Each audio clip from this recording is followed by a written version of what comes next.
Good morning and welcome to day 26 of JanuDAILY. I'm tired. I'm really tired. It is 8:45. I've already baked a loaf of sourdough, which came out a little bit better. She's overproofed. I also think my starter is just a little immature. However, woke up this morning and she is looking very, very healthy. This is the healthiest I've seen Bretty look. So Bretty White, showing up, showing off. I'm here for it. I am actually getting ready.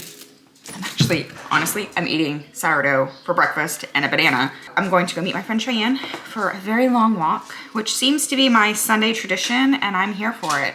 I do wish I could make a very long walk a more regular part of my week or my day. Maybe once vlogging is done, I'll be able to reintroduce some of those things, but there's only so much time in the day. There's only so much time in the day. But heading out and gonna be out in the very cold, in the fresh air with some girl talk. Sounds exactly like what I need right now. I am deep in the midst of baking another batch of sourdough discard chocolate chip cookies. They're coming out a little flatter this time than they did last time. I'm not really sure why. It also could just be because I'm making them huge, so I probably needed to make them a little bit smaller. I'm impatient and just scooped and placed. I did not take a lot of precision with it. I am also deep in the midst of trying to find a Bible study for me and my friend Holly to do together. She very kindly agreed to join me in doing just a one-on-one Bible study together. I need some accountability and company in that, and luckily she agreed to doing so. And there was one that I immediately found that I was like, ooh, this sounds perfect for the season of life that I'm in right now. And it's called Tired of Trying by Ashley Morgan Jackson. And I was like, ooh, reading into it. And it's like based on her debut book, Tired of Trying. Ashley Morgan Jackson equips you with what you need to endure the hard seasons of life. When we stand with our overwhelmed and hurting hearts, our frustration and doubt, we're left with deep and often unanswerable questions that begin to bubble up, including, why isn't God fixing this even though I've prayed? Why is he allowing this to hurt for so long? And why does it seem like everyone else's life is so easy and smooth? Does God love them more? I'm like, oh yeah, like this is, let's go. Add to cart.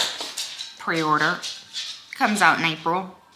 I can't pre-order. I mean, I can pre-order, but I can't use that for this Bible study right now. So I've bookmarked that one. And there was a book that a friend of mine shared with me a while ago called Get Out of Your Head. And it was like about how like your thoughts, like aligning your thoughts with like biblical thinking, which also kind of goes in line with the power of positive thinking, which I'm real into. And I've listened to the book, and there was actually if you have the Bible app, there's actually like a Bible app guided like devotional with Get Out of Your Head. But the author of that book, there is a Get Out of Your Head Bible study, but there's also one called Restless, which kind of has my attention. It's gonna sound like I'm like morbidly depressed. I promise that I'm not. It's just been a hard few years. Promise I'm okay. But this one is based on one of her books, and it's, are you numb, bored? Are you afraid you're wasting your life? In Restless, an 8-session video Bible study, Jenny uses the story of Joseph to explain how his suffering, gifts, story, and relationships fit into the greater story of God, and how our story can do the same. We all desperately want to live for something. We die a little inside when we think we aren't living for something, and are ready to die when we think that we can't. But Jenny says that the restlessness we feel might not be a bad thing. When our restlessness awakens our longing for more of God, it can be a catalyst to living life on purpose. Could be the catalyst to living the life of purpose God designed for us. Which seems pretty in line with like the journey I've been on, I would say, since I lost my job in 2023, where I've like battled back and forth between like, am I meant to do this? No, it's not for me. Oh my gosh, I'm not equipped to do this. Like, I'm too afraid. So I think that might be a good one. So I'm gonna reach out to Holly and see what she thinks about that one. And then I need to organize and clean my office, which I've been saying all month, have I not? But I also desperately need to clear out our freezer, which always breaks my heart a little bit. But we have one of those dreaded drawer freezers, which the refrigerator freezer that we have came with the house, it conveyed when we bought the house, which very grateful for. It still works great. It's in beautiful condition, saved us a lot of money. I'm down for it. It is not what we would have chosen.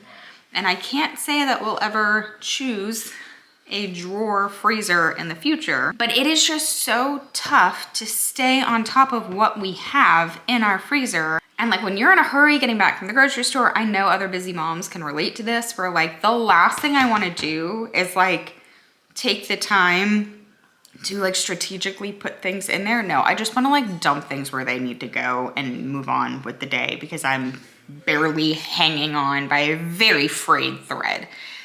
And usually coming home from the grocery store is like at the end of the day when like all chaos is breaking loose. I need to get dinner on the table, the kids breaking down, I'm breaking down, the dogs are in my way. It's just, you know the drill. You know the drill. So I do really need to at least attempt some type of organization in our freezer. And I know doing this dreaded task will make life moving forward feel a lot better and be seemingly easier if I design a place for everything to go. I've done it in the past, it's worked, and then somewhere along the line, the system just sort of breaks down. I'm gonna get started on the freezer while I'm working on these cookies to finish up. And maybe I'll feel better about life going into this week if my freezer is organized. I don't know what that says about me as a person, but I feel like it says everything you need to know, is that the state of my freezer might actually help dictate how good of a week I may or may not have.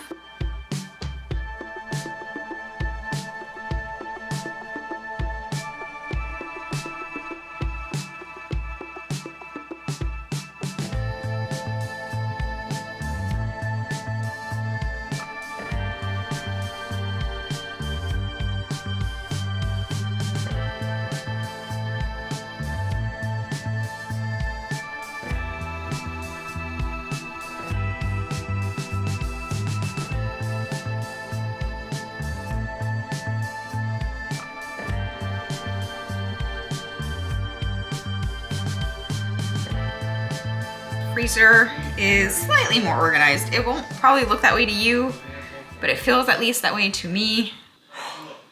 I'm sorry, I am so tired. Do I look tired? I feel tired. But I'll show you my freezer and then I'm gonna go very quickly, try to at least get some semblance of organization in my office. Whether that's actually possible or not, I'm not really sure, but we're gonna try. And then we're gonna come in here and we're making smash burgers for dinner. And then we're going to bed. Okay, so there's usually ice in here. I need to pull my ice maker out. This little bin, I actually bought them inspired by the idea of doing like my own little like meal boxes in the freezer or in the fridge. I never did it. But in here is like all of the raw meats that we have to use, so I know where they are. I feel like this might not be good anymore because this is puffed up with air, which usually is not a good idea. More like packaged type foods back here. So ravioli, cheese sticks, and shrimp. And then I have some spring rolls, garlic bread, ice packs. Here is like the breakfast bin for the tot, because he usually has French toast and sausage for breakfast. And then in here, we have pizzas on Friday nights. We do a lot of chicken and tots around here. What I did not know, and again, if I had had more organization, I would have. We have these fries. I knew we had these fries. So I bought more fries for our smash burger night. But it looks like I already had French fries, which I didn't know because they were just buried in here. Then on this side, random place for hash browns because I didn't really know where else to put them. Again, this is kind of random, but the bagged chicken, I have one here and here, but underneath are all of our frozen veggies. And that is the extent of the freezer organization. Veggies, and then the bagged chicken. Toddler meals and like quick throw in the air fryer and pizza night. Breakfast, packaged food that can be quick, meats, ice packs.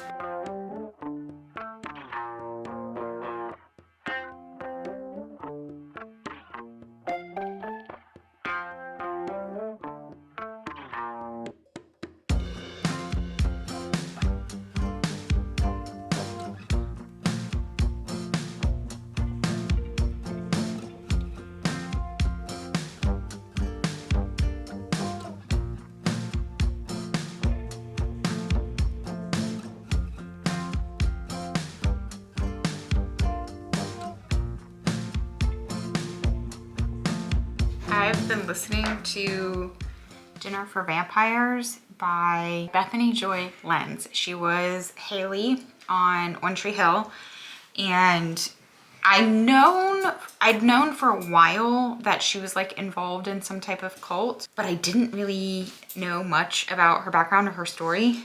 Fascinating, number one. Number two, if you get a chance to listen to it on audiobook, please do, because she is such a performer. It's hard to imagine that she hasn't had a bigger career, because even just like listening to her in like do dialogue in this, she's so fantastic, like such a natural, but the story itself is super fascinating as well. So if you need an audiobook to listen to, that is definitely one I would recommend.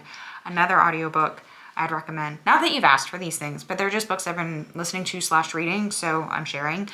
Sherry Frankie's The House of My Mother. It was so well done. Like, kudos to her. The girlfriend's got major cojones, because to share that story and to be as honest and vulnerable as she was, if you don't know anything about the Frankie family, I didn't follow Ruby Frankie. I did at one point, like years and years ago, follow Ellie and Jared, Ellie is Ruby's sister, Sherry's aunt. It's a vlogging family. And Sherry is the eldest child of Ruby and Kevin. They were like vloggers, like family vloggers of the 8 Passengers YouTube channel. And Ruby was arrested last year alongside Jody Hildebrandt for like, I think it was aggravated child abuse. And it goes so beyond what you could even imagine. But it is a really important story, and maybe kind of poignant as to like points I've made here in the past about certain things that people have asked me. I've always made a very careful effort. I've been online my whole adult life, but I've always made a careful effort to make it my story and like about, I don't want to be like me, but like about my life and my story and my role in my own life, instead of like it being about my son or it being about my family or anything like that. Because I have some awareness of the fact that like the internet is forever and you don't want to be sharing certain things. And Sherry does a beautiful job of being so open and honest about what the experience of being just a vlogger's kid is like. But her story is so much more devastating than even just the most run-of-the-mill vanilla family vlogging experience. I feel like super fascinating, a very important message. If you can support her in any way, I would recommend that you do. The book was gripping, but it is a hard read. She narrates it herself. She does a great job, but it is hard to listen to. It's painful to listen to. But anyway, now that my office is remotely tidied, it's not great, but it's not bad. It's better than it was. I'm not gonna share making dinner tonight because I'm literally making smash burgers on the griddle and air frying some French fries and putting some fruit on a plate.